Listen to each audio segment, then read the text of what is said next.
Good morning and welcome to Morning Movie News. Yesterday saw the debut of another BTC Voice episode, this time about Marvel Phase 3. So on the heels of that debut, I'm going to announce the subject for the next episode and also address a snafu that happened yesterday, a very sad snafu, and my efforts that I'm going to make going forward to make sure it doesn't happen again. But first, the subject. I got a request, I believe from Alex Meyer, BTT viewer Alex Meyer, saying, could we do something besides a comic book movie because I would like to participate. So I want to pick a new subject today that's a little broader and something that maybe more people might feel they'd like to share their opinion for this next episode. So the topic is going to be, and you might be able to guess this, it's going to be the Oscars 2015. And you're going to have a little more time to submit an entry for this episode of BTT Voice. I'm going to have the submission period go all the way through the end of the month,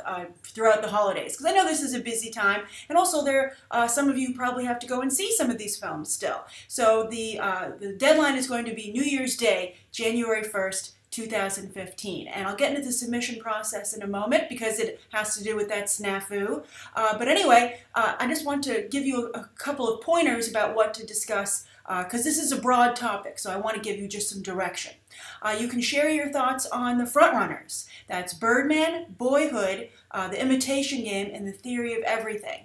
You can also talk about movies that you feel have been snubbed so far, that deserve more attention, be they movies or the talent involved with those films. Also, you can talk about the awards show itself, the Oscars. What are the pros and cons of the system for the films that are honored? What are the pros and cons of the ceremony itself? What do you look forward to about the Oscars? What do you not like about the Oscars?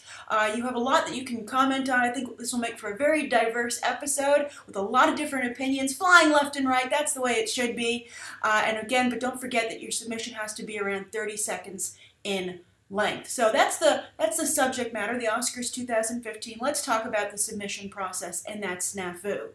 Now, I felt absolutely horrible that Grace Rodriguez, a very frequent BTT commenter and viewer, of course, wrote a comment on the latest episode of BTT Voice being very sad that she did not see her video included.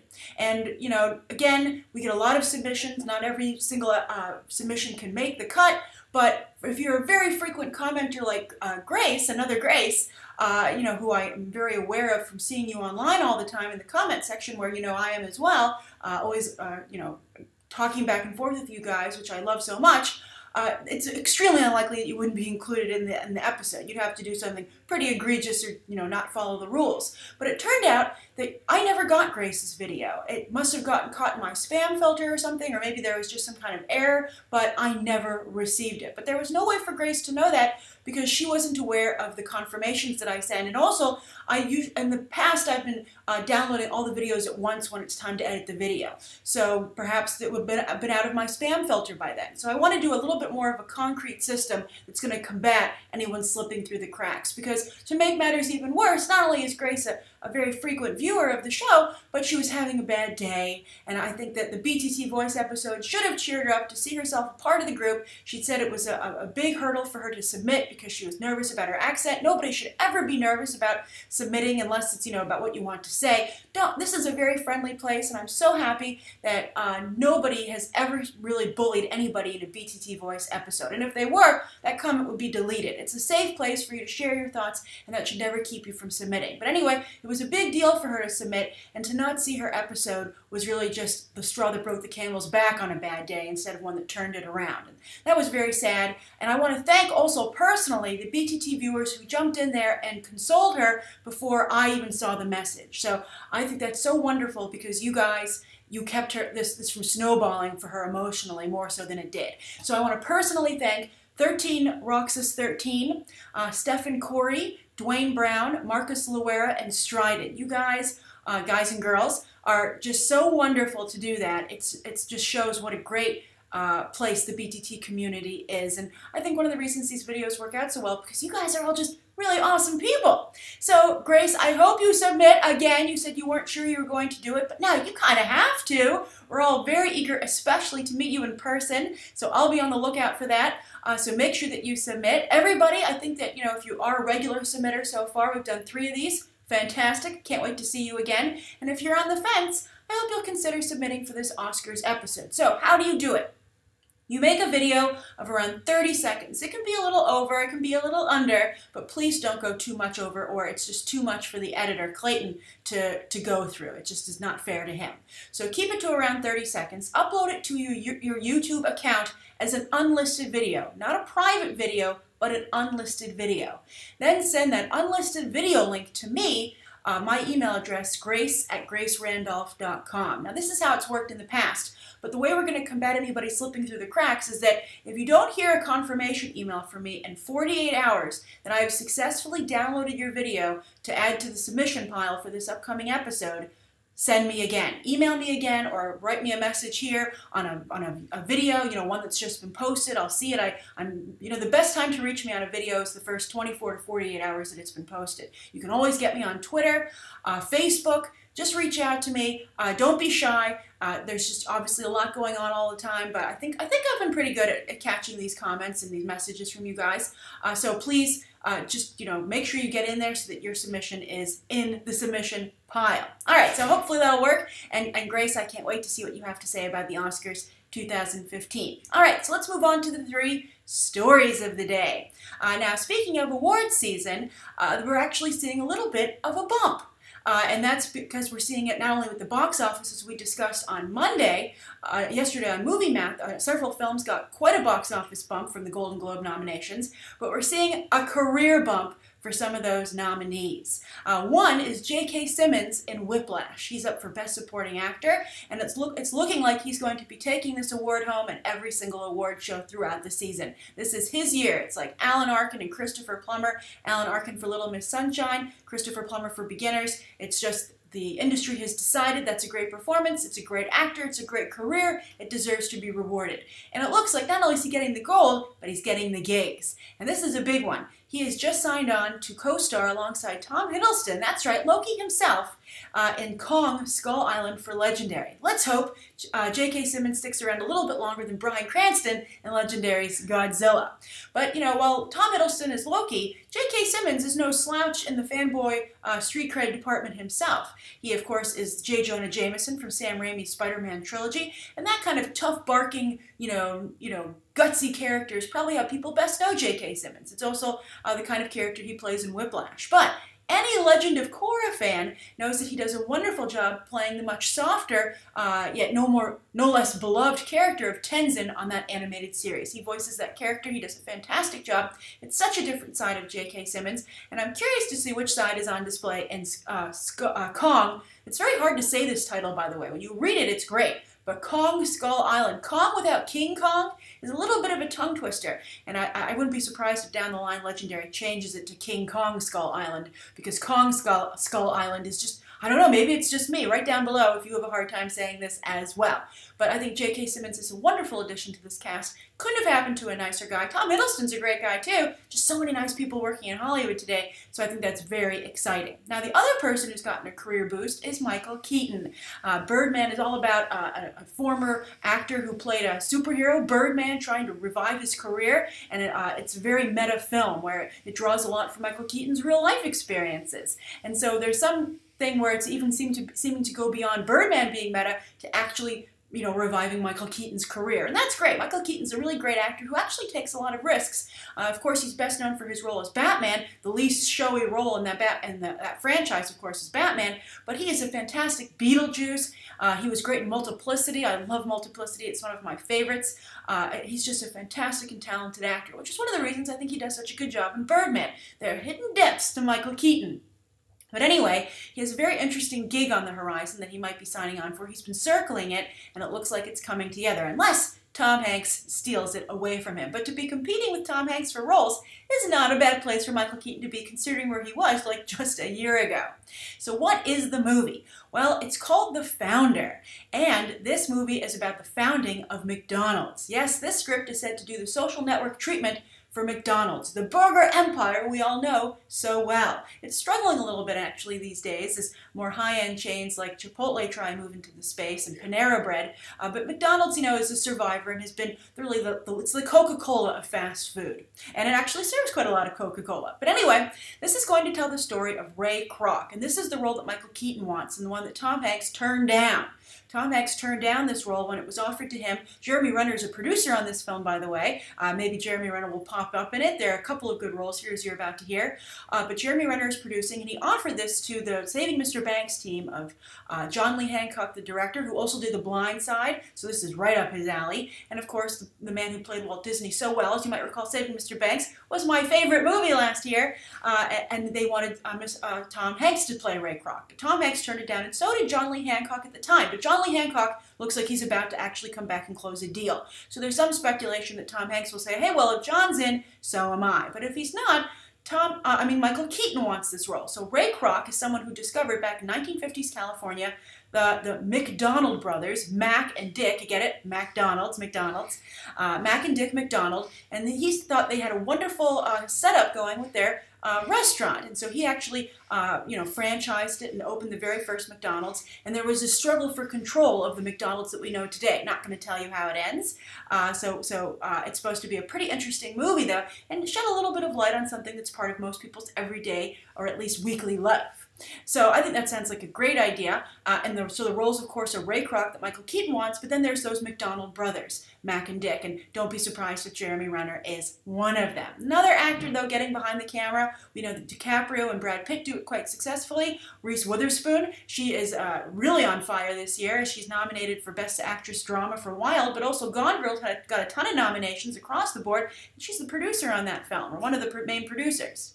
So the other thing is, though, is that the founder is a Blacklist script for 2014. That list just came out, and that's our second story of the day, the Blacklist. Now, I've been mentioning the Blacklist to you because the Blacklist is getting very aggressive as an organization in terms of screenwriting. They're building their brand as the place to discover writers in Hollywood. As I told you just, I'd say, a few weeks ago, maybe a month or so ago, you can submit your own script to the Blacklist. There's a small fee. They have their readers look at it, and if you get a 7 or higher, you get on the list out to development executives in Hollywood.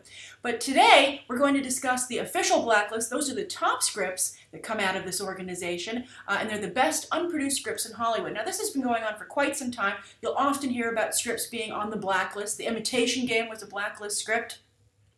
But now, the Blacklist organization, because as I noted, they're trying to build their brand, they're getting more aggressive, and this is the best launch I've ever seen of the Blacklist list of films. And you can go and look at these scripts on their website. There's a link to the website down below in the video description. You can check out everything they have going on there. But very prominently displayed is their list of scripts that they think are the best ones. It was voted on by 250 development executives and agents. But this will give you a chance today to play development exec and to decide which movies that you would call up and have your assistant get off of the Blacklist after you saw this list announced. And say, hey, you know what, maybe I do want to make that movie, which is what's going on in Hollywood all this week. That's the point of the Blacklist.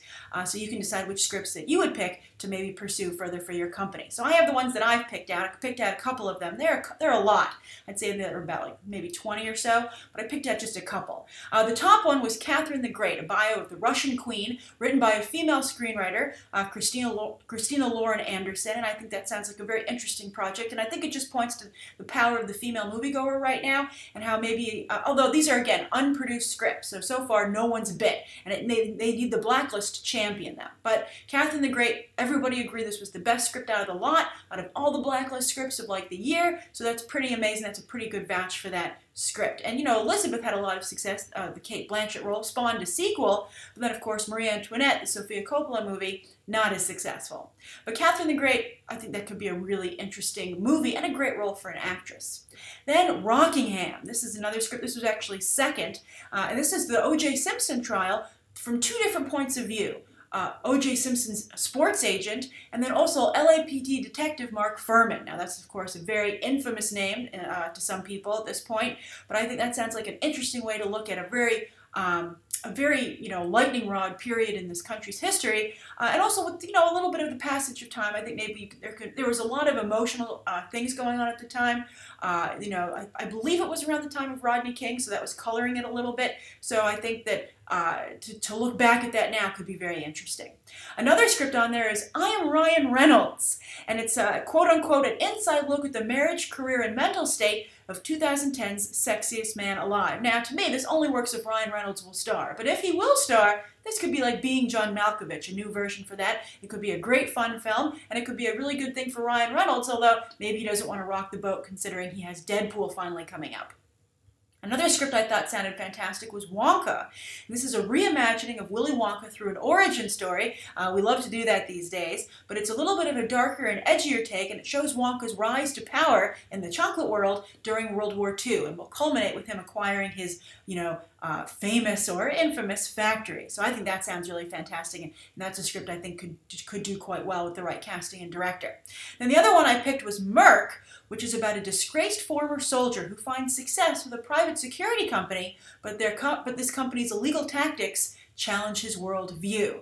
I think that's a really great thing. There's a lot of war movies, World War II, we've had a lot of them. We've had a lot of movies about the current conflict in the Middle East that's ongoing, of course, but this is kind of a new development. The mercenary, there've always been mercenaries, but the corporate mercenary, I think that's very much a 21st century addition to the landscape of war, and I think that it would be really something interesting to explore, and something that a lot of soldiers are finding themselves, a situation they're finding themselves in as they no longer serve in the military, but can get a career. People are always eager to hire those from the military because they're such stand-up individuals, but to see them use their skills in this manner, and that the government relies more and more on mercenaries. They do sometimes subsidize out contracts to them, and companies hire them in news organizations because there are a lot of people in the Middle East who need protection. So I think it's a very interesting, very, very interesting subject matter. So those are my picks, and I'm curious down below to which movies catch your eye and you think that maybe would succeed and then you would gamble on. Now the final story of the day, we kind of followed a flow there. So the biggest story some of you might feel is actually last, and that's some new details or potential details about Batman v Superman: Dawn of Justice. Now to me this seems a little ridiculous, but this comes from Badass Digest, a pretty reputable source. So if he says this is the case, maybe someone's playing a joke on him, but it's not April Fool's. But I think this would be a foolish thing to do. So what's the potential detail about the script? Well, apparently Badass Digest got their hands on a draft that Chris Terrio had worked on. So this is, Ben Affleck's guy, brought him on from Argo. And maybe Chris Terrio feels he's trying to patch things up. But apparently the film will directly address some of the problems that people had with Man of Steel. For instance, Superman's going to tell a criminal that he's about to apprehend, "Don't worry, I won't snap your neck, I'm going to turn you into the authorities and send you to prison." Then also, a soldier or someone in the government will remark during a battle sequence, "Oh, don't worry, Superman's going to move this fight away from the populace to protect lives, because that's what a hero does." Now, I don't know if these are going to be sarcastic comments from the general. I mean, that sounds kind of like a sarcastic comment from Superman. I'd be like, kind of snarky, Superman. He's like, because it might bring up the neck snapping unless you want to remind someone that you could go there. So it's almost like Superman's his own bad cop, good cop. He's like, the good cop's the symbol on my chest, the bad cop are my hands and my red eyes that light up. But I think, I can understand them being like, well, maybe, this was a mistake. And Christopher Nolan even was concerned about going here with having Superman kill, both directly and inadvertently by having a battle in the middle of Metropolis. But I would say, you know what? Don't apologize for the past. Move forward. Those things were done. They're part of Superman now, this new Superman for Man of Steel. Embrace them. It's a little bit of a darker character. DC wants to go dark. Just find a way to work it out a little more organically instead of addressing it so on the nose. I just think it weakens the franchise. It weakens everyone's involvement with it, and it weakens the initial choice if you apologize for it. I just think, Man of Steel, I don't think no one can feel that's a perfect movie. And I had problems with Man of Steel going into it, as you know. If I can feel that Man of Steel is a good enough film and I feel comfortable with it as a foundation moving forward, I think that, and as many of you accuse me of, I am hypercritical. I think that the movie can stand as it is. I would not apologize. I would just move forward. And I think that Man of Steel, while certainly not a perfect film with many flaws, there's a lot of good there, and I would focus on the good instead of trying to pick at the scabs of the bad, right? I mean, we're healing over. We're excited to meet our new Batman, etc. Just move forward. So I'm curious to what you guys think. Do you want to see these problems for Man of Steel fixed? Would you just move forward and ignore them? Would you embrace them in a more organic manner? And what do you think of this? Does this give you any concern about Chris Terrio, who we all felt was going to fix this thing and make sure it was, quality control? But if these are the kind of lines he's adding and this is what he thinks is a good idea, maybe he really does work for Ben Affleck and he's like, look, I want you to torpedo the Superman role so that I can be the coolest in the movie. Although he is Batman, so I think that helps. A few other aspects. These are spoilers, so if you want to jump out of the episode right now, I understand. They're minor spoilers, but if you don't want anything ruined for you whatsoever. So if you're still here, okay. Devin Faraci of Badass Digest also said that the script takes place a few years later. There's a time jump after the first Man of Steel movie. Lois and Clark are living together. I don't know how I feel about skipping the whole romantic tension aspect of their relationship, because that's the most interesting part of their relationship. I think, and also Lois, of course, is a lot older than this Clark, so Lois is shacking up with the younger dude. So they live together, and there's that time jump. So I think it's a very interesting, it's interesting. I think that, that age difference represents a lot of the relationships that are out there today that we're seeing in society. So it definitely continues to be a modern Superman, and just let it be a modern Superman. Own it. Don't apologize. Make your movie. All right, so thank you so much for tuning in today's Morning Movie News. I hope you enjoyed the episode. Please write down below what you think of today's top 3 stories, and be sure to submit for the next BTT Voice episode about the Oscars 2015. You have until the end of this month to submit. Thanks for watching.